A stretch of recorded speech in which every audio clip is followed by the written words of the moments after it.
277 so far. We're not even through November and December. As the president decides on whether he will answer the request of General Stanley McChrystal, the commander on the ground in Afghanistan. Let's bring in our panel. Jeff Birnbaum, managing editor digital of the Washington Times, A.B. Stoddard, associate editor of The Hill, and syndicated columnist Charles Krauthammer. Charles, this decision, as we've talked about, has been portrayed by the White House as thoughtful and not making the wrong decision at the wrong time to rush it. However, when these days like today add up, you hear Senator John McCain and others speaking out.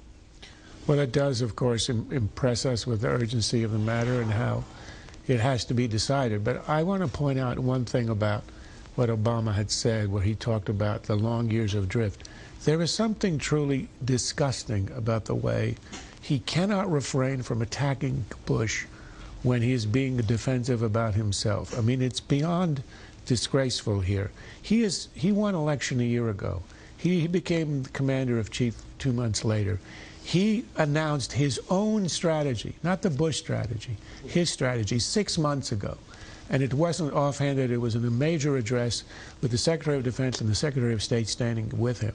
And now he's still talking about the drift in the Bush years. What's happening today is not a result of the drift, so-called, in the Bush years. It's because of the drift in his years. It's because of the flaws in his own strategy, which is what he is now re-examining. He has every right as commander-in-chief to re-examine his own strategy.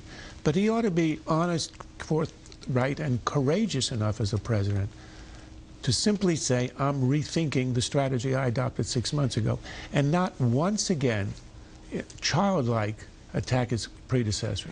A.B., I talked to General Bob Scales earlier in the show about the effect on military